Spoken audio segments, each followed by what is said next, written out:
একসময় যে মেধাবীরা দেশের সীমান্ত পেরিয়ে আলোকময় জীবনের খোঁজে পাড়ি জমাতেন তারা আজ দেশে ফিরছেন শেকড়ের টানে, দেশের ভালোবাসায়। কেউ ঝড়ের রাত পেরিয়ে, কেউ বিদেশে বিলাসী জীবন ছেড়ে। সবাই একসাথে যোগ দিচ্ছেন বাংলাদেশ গড়ার স্বপ্নযাত্রায়।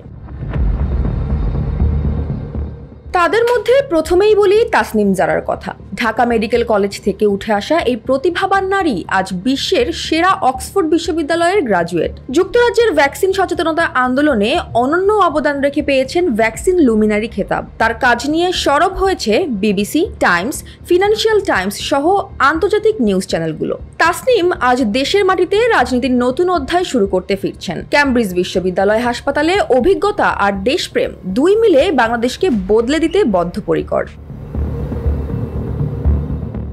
এরপর আসি আশিক চৌধুরীর গল্পে। সিঙ্গাপুরের আকাশচুম্বী ভবন আর আরামদায়ক জীবন ছেড়ে তিনি ফিরছেন মাতৃভূমিতে প্রফেসর ইউনূসের ডাকে। বাংলাদেশ বিনিয়োগ উন্নয়ন কর্তৃপক্ষ বিডার দায়িত্ব নিয়ে দেশের অর্থনীতির চাকা ঘোরানোর মিশনে লেগেছেন, যেখানে এখনো বিদেশি বিনিয়োগকারীরা দ্বিধায়।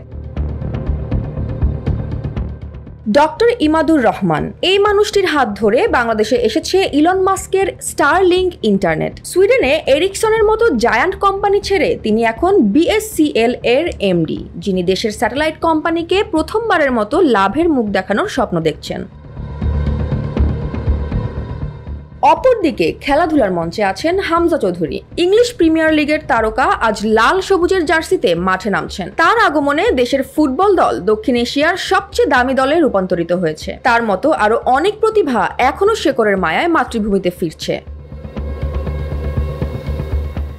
অপরদিকে টেক দুনিয়ায় আছেন জাহিদ সবুর, গুগলের জেমিনি মোবাইল অ্যাপের প্রধান ইঞ্জিনিয়ার, গুগলের লেভেল 9 ইঞ্জিনিয়ার। এই মানুষটি পটুয়াখালীর মাটিতে বেড়ে উঠে আজ টেক দুনিয়ার কিংবদন্তি। যদি তাকে দেশে ফেরানো যায় তাহলে বাংলাদেশের প্রযুক্তি খাত বিশ্বমানের হতে বেশি সময় লাগবে না।